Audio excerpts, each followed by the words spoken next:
Voici 7 techniques avancées de marketing pour augmenter votre chiffre d'affaires. Et non, on va pas parler de preuves sociales, non, d'autorité. C'est fini, hein. Tout ça, vous connaissez déjà. Si vous l'avez pas lu, je vous renvoie au meilleur livre du monde sur marketing qui s'appelle Influence et manipulation de Robert Cialdini. Je vais pas vous répéter le contenu de ce bouquin parce que ça, c'est vraiment la base de la base. Commencez par lire ce livre. Dans cette vidéo, on va parler de techniques plus avancées qui vont vous permettre d'augmenter vos revenus, votre chiffre d'affaires sans toucher à vos ventes. Si vous découvrez cette chaîne YouTube pour la première fois, bonjour, je m'appelle Mike, je me filme aujourd'hui, je vous fais profiter d'un magnifique coucher de soleil depuis Varsovie. Merci bien. Je suis entrepreneur, je gère 4 entreprises et vous êtes sur mon cabinet de copywriting et mon métier, c'est de former des entrepreneurs et des copywriters à travailler ensemble pour augmenter leurs revenus sans investissement supplémentaire. Et si vous voulez savoir comment ça fonctionne, ça s'appelle la méthode du rentier de l'email et pour ça, je vous renvoie aux autres vidéos de ma chaîne YouTube sur lesquelles vous trouverez d'autres contenus à ce sujet, ainsi que sur un lien en description pour vous inscrire à ma liste personnelle. On commence tout de suite par la première technique avancée, c'est ce que j'appelle le recyclage de témoignages. Ça, c'est quelque chose que j'ai vu très peu souvent et qui a le potentiel de littéralement booster votre chiffre d'affaires. Ce qu'il faut comprendre sur les témoignages, vous savez à quoi sert un témoignage, je vous fais pas l'affront de vous expliquer le principe de la preuve sociale. Vous savez probablement également que plus vous avez de témoignages pour votre produit, plus vos ventes vont augmenter proportionnellement. Me demandez pas pourquoi, plus vous avez de preuves, plus votre produit vend. Parce que aujourd'hui, on est dans une époque où les gens n'ont jamais été aussi sceptiques qu'aujourd'hui. Donc l'une des meilleures façons d'augmenter vos ventes, c'est d'abord de commencer par les preuves. Et la méthode avancée, c'est le recyclage de preuves. Recyclage en termes de format. Vous ne le savez peut-être pas, mais à partir d'un seul témoignage, vous pouvez le recycler sous plusieurs formes. Par exemple, vous prenez un témoignage vidéo. Ce que je vous recommande de faire, parce que les témoignages vidéo, c'est ce qu'il y a de plus crédible pour un acheteur potentiel. Juste mettre des captures écran WhatsApp, c'est pas suffisant. Désolé si c'est ce que vous faites, mais c'est pas suffisant. Il n'y a rien de plus convaincant qu'une vidéo avec un client qui parle facecam parce que c'est crédible, tout simplement. Saviez-vous que vous avez parfaitement le droit de reprendre des bouts de phrases de votre témoignage et de le foutre dans vos emails, dans vos pages de vente, et sous différents formats. Absolutely. Vous avez tout à fait le droit, à partir d'un témoignage véridique et crédible, de le recycler sous forme de texte, de le recycler sous format audio, de faire des petits extraits audio. Par exemple, vous allez prendre un témoignage de 5 minutes, vous allez produire 3-4 extraits d'audio différents, des moments bien stratégiques, que vous allez mettre en grande quantité dans votre page de vente. Par exemple, si on imagine que vous avez 5 témoignages vidéo, vous allez pouvoir produire potentiellement une dizaine de captures écran pour revenir sur les meilleures parties de votre témoignage que vous allez pouvoir mettre un peu partout. Vous pouvez aussi extraire l'audio uniquement de ce témoignage vidéo et mettre des extraits un petit peu partout aussi. Ce qui veut dire qu'à partir de 5 témoignages vidéo, vous pouvez arriver potentiellement à une trentaine de lignes de témoignages. Bien sûr, ça a été produit à partir des mêmes 5 témoignages, mais dans le regard, dans le cerveau du prospect qui lit votre page de vente, il va avoir une impression qu'il y a une grande quantité de témoignages, vous allez avoir une volumétrie importante de témoignages, et dans l'inconscient de votre prospect, il va dire il y a beaucoup de témoignages, et donc vous allez augmenter vos chances de vente parce qu'il aura ce sentiment qu'il y a beaucoup de témoignages. La deuxième technique avancée, c'est tout simplement de surfer sur l'actualité, et ça, vous êtes encore trop peu nombreux à le faire. Je vais vous prendre un exemple que j'ai utilisé il y a un peu plus de 2 ans quand le Covid a débarqué dans la mère patrie et puis dans le monde entier, qui m'a permis de créer enfin même pas de créer, de vendre un produit qui existait déjà, mais de décupler les ventes simplement grâce à l'actualité. Donc à l'époque, je proposais une formation en ligne qui s'appelait Hack Tinder & Co, qui est sur ma marque DDP, donc Dragueur de Paris, Séduction pour Hommes, qui est la première entreprise que j'ai créée en 2016. Et c'est une des formations qui se vend le mieux, dans lequel on donne des techniques pour décupler son nombre de matchs, pour avoir 20, 30, 50, 100, jusqu'à 200 matchs en 24 heures. Oui, ça existe. Si vous voulez savoir comment ça marche, allez sur le site de DDP. Et à l'époque du Covid, l'idée que j'ai eue, c'est moi qui fais le texte de vente à l'époque, c'est de repositionner l'offre Hack Tinder par rapport à l'actualité. Donc c'est-à-dire que j'ai repris les emails, le texte de vente qui existait déjà, et j'ai changé toute la partie accroche pour surfer sur l'actualité du Covid. Et c'est comme ça que j'ai décuplé les ventes de cette formation qui existait déjà, juste en adoptant un angle d'attaque focalisé sur le Covid. C'est-à-dire, j'expliquais, c'est une méthode qui fonctionne particulièrement bien grâce au Covid. J'ai expliqué pourquoi, donc ça j'en parlais dans l'accroche. Et tout ça sans toucher au produit, encore une fois. Vous n'avez pas besoin de toucher au produit, vous avez juste besoin de changer ce qu'on appelle la headline, l'accroche, pour qu'elle soit en phase avec l'actualité pour décupler vos ventes. Un autre exemple, au moment où je tourne cette vidéo, on est en pleine période inflationniste. Si vous vendez des produits dans le secteur du make money, par exemple, l'une des solutions, c'est de changer votre accroche pour surfer sur l'inflation. Par exemple, si vous proposez une méthode pour augmenter, pour aider les salariés à augmenter leurs revenus, par exemple, au lieu d'avoir l'accroche basique, hey, est-ce que tu veux augmenter tes revenus, vous adoptez une accroche focalisée sur l'inflation. Par exemple, aujourd'hui, on a plus 20% d'inflation, ou plus 15%, je sais plus combien c'est, et ton salaire n'a augmenté que 2%. Tu trouves pas qu'il y a un problème? Tu es en train de t'appauvrir. Et si tu ne fais rien, tu vas devenir de plus en plus pauvre. Et hop, vous avez une accroche qui marche. Alors que cette accroche-là, 3 ans avant, quand on n'était pas dans une période inflationniste, quand l'inflation était à 2-3%, elle ne marcherait pas. Et là, il faudrait adopter une autre accroche. Troisième technique avancée, c'est l'illusion du choix. Il faut bien que vous compreniez quelque chose. Vos prospects détestent se voir forcer l'acquisition d'une solution en mode « les autres solutions c'est de la merde, prends la mienne ». Les gens détestent ça. Ce que veulent les gens, le principe de la démocratie fonctionne comme ça d'ailleurs, les gens veulent avoir ce sentiment qu'ils choisissent ce qu'ils font. Et la méthode de marketing, c'est celle-ci, c'est que vous allez volontairement évidemment prendre votre solution, votre accompagnement, votre formation en ligne, mais vous allez mettre en perspective les autres solutions auxquelles votre prospect pense. La subtilité, parce que ce que font la plupart des entrepreneurs, c'est qu'ils disent « les autres solutions c'est de la merde, prends la mienne ». Ah, désolé, c'est pas crédible, il faut pas faire ça. Vous allez valoriser volontairement les autres solutions tout en expliquant leurs limites. C'est ça le secret de cette technique avancée. Par exemple, si on prend l'exemple du fitness. Imaginons, vous proposez la liposuction, par exemple. On va imaginer exemple extrême. Vous allez dire, option numéro 1, liposuction. L'avantage, c'est que tu viens, on t'endort, et 2 heures après, tu te réveilles et tu as perdu tout ton gras. Magique, c'est la solution de la liposuction.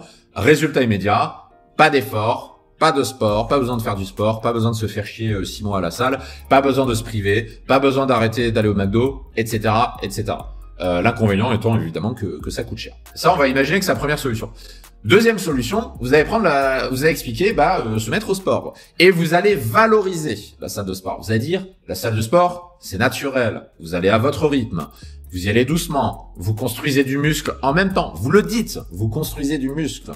Par contre, les inconvénients de la salle de sport, c'est que ça prend entre 3 et 6 mois pour avoir des résultats vraiment significatifs. Il faut s'entraîner 4 fois par semaine, donc il faut avoir le temps. Il faut faire quelques concessions au niveau alimentaire. Voilà. Mais c'est une solution qui fonctionne. Solution numéro 2. Solution numéro 3, le cardio, par exemple, d'aller courir. Avantage, vous courez en forêt, en montagne, etc. Vous respirez l'air de la nature. Courir, c'est bien. Vous voyez de beaux paysages. Vous pouvez écouter de la musique en même temps, c'est cool. Vous pouvez aller courir quand vous voulez. Voilà. Le cardio, ça a des avantages. Par contre, inconvénient du cardio, vous allez fondre en masse musculaire. Donc, vous allez perdre vos muscles.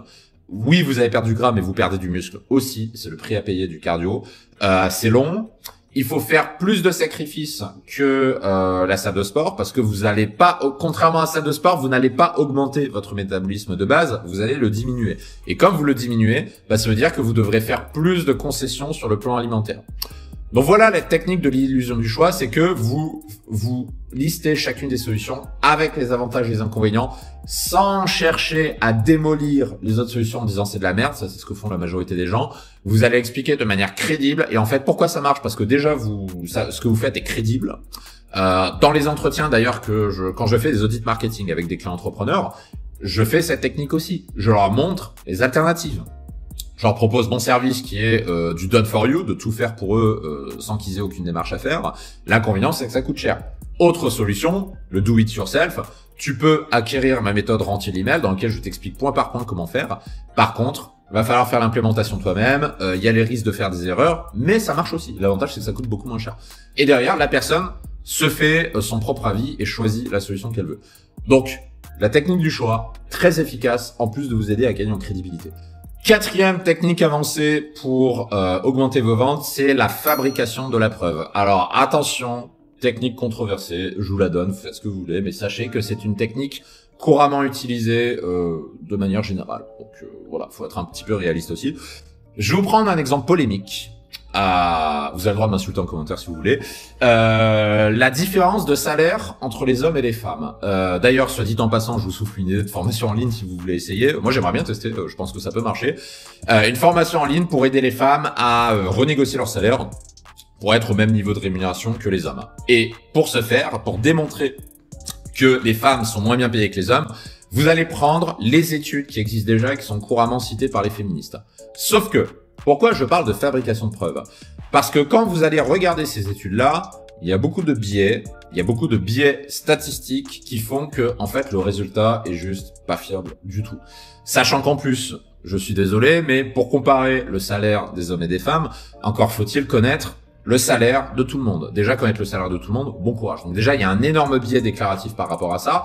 Ensuite, autre chose, il y a un biais de calcul mathématique. Je vais vous prendre un exemple.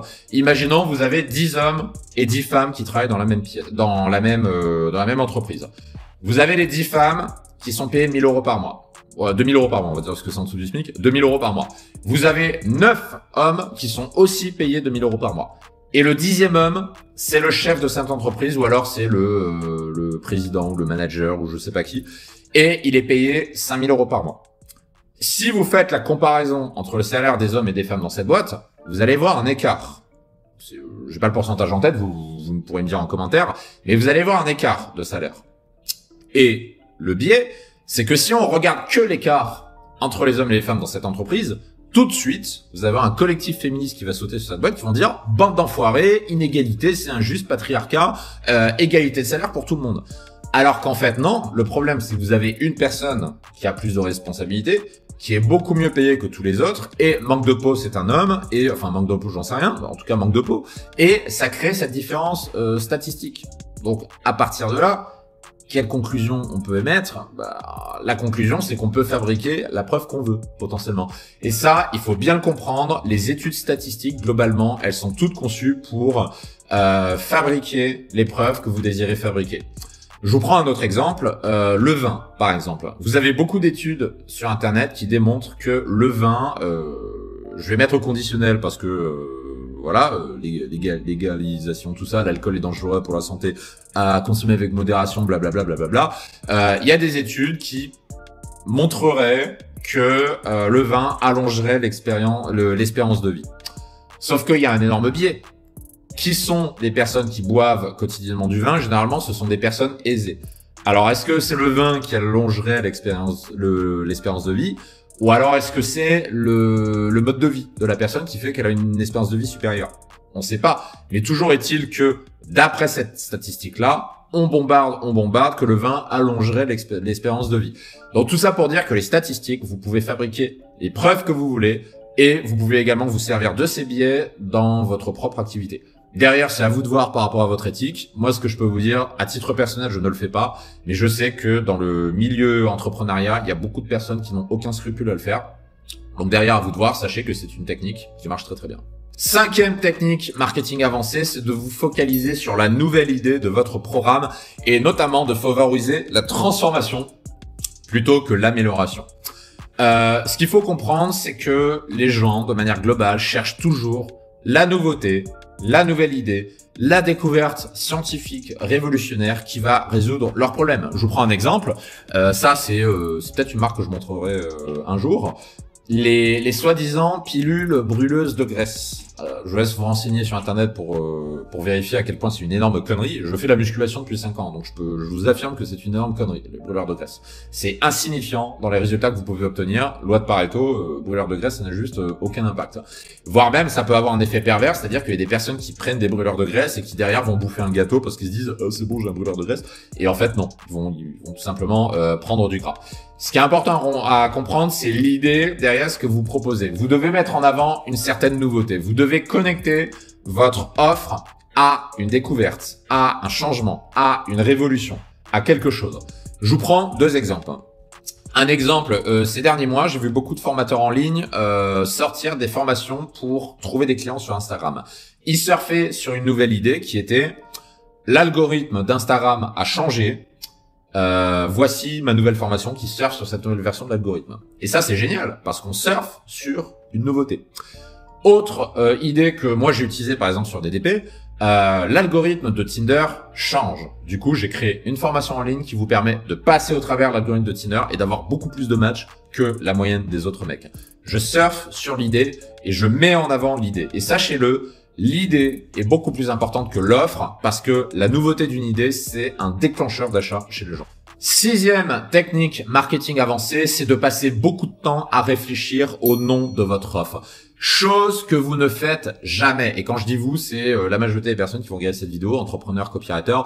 Vous ne passez pas assez de temps sur le nom de votre offre. Vous n'imaginez pas l'impact juste du nom de votre offre comparativement à votre page de vente ou à vos emails.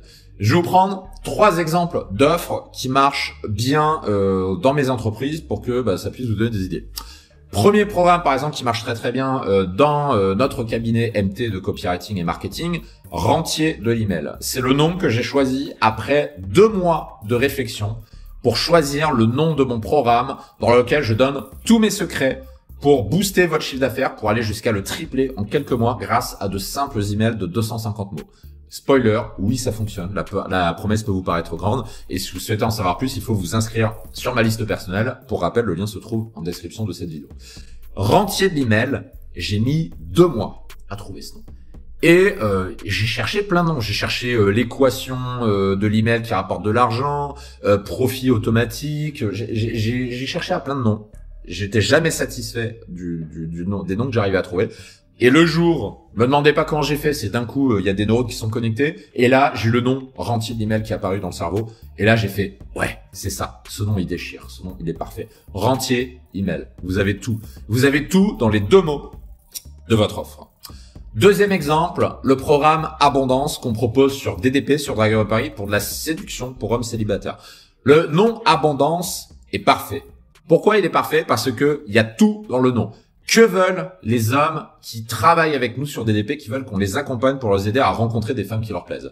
Ils veulent atteindre l'abondance. Que veut dire l'abondance dans la tête d'un homme? Ça veut dire le nombre d'opportunités. Ce que veulent les hommes, c'est avoir des opportunités. Parce que la majorité des hommes n'ont pas d'opportunités. La majorité des hommes n'ont pas plus de 5 matchs Tinder par semaine.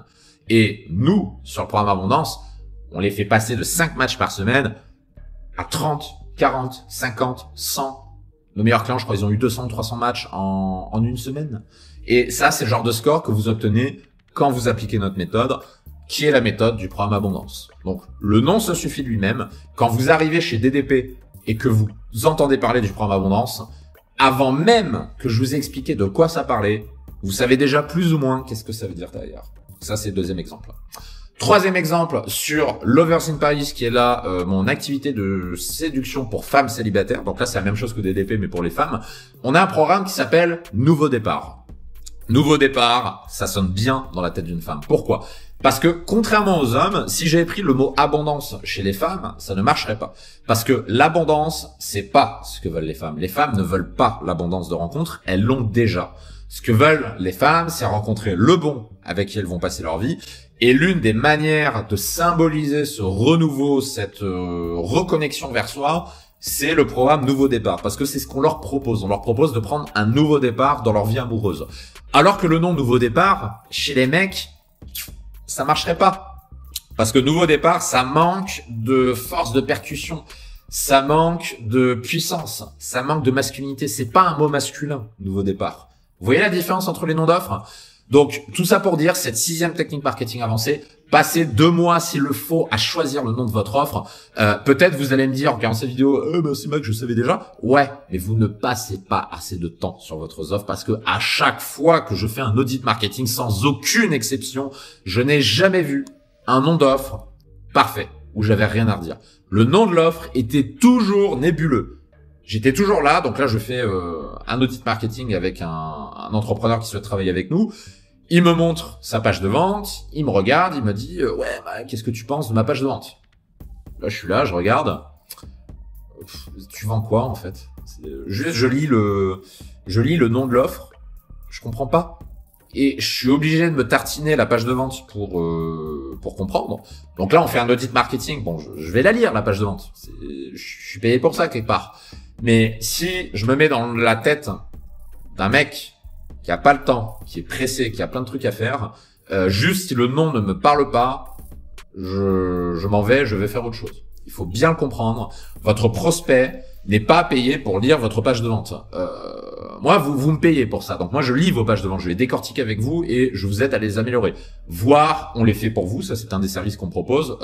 Pour ça, il faut s'inscrire, pour rappel, sur ma liste email personnelle. Si vous avez les moyens, nous, on refait tout votre système marketing pour que vous puissiez gagner encore plus d'argent que ce que vous gagnez avant et surtout pour rembourser nos propres coûts. Mais le premier truc qu'on commande, c'est toujours le nom de l'offre. Et l'offre en elle-même, ça c'est en deuxième position. Le nom de l'offre et l'offre en elle-même. Parce que dans quasiment tous les cas, le nom de l'offre ça va pas et l'offre est pas sexy. Et avant de s'attaquer au copywriting, avant de chercher les tournures de phrases parfaites pour booster vos ventes, déjà, passez du temps sur votre offre. 7e technique marketing avancée, aujourd'hui vous ne le faites pas assez, c'est de décrire l'avis tel que le veut votre client une fois qu'il a utilisé votre produit ou votre service. Pourquoi je dis que vous le faites pas? Parce que généralement vous faites deux erreurs. Erreur numéro 1, vous le faites mais à un niveau très superficiel. Par exemple, si vous vendez, je sais pas, un coaching en perte de poids, par exemple, vous allez dire, ah bah c'est cool, tu vas perdre des kilos et puis tu vas te promener dans la rue, les gens ils vont te faire des compliments et c'est cool. Ok, super, mais c'est pas prégnant quelque part. Donc ça c'est première erreur, d'être trop superficiel au niveau de détail.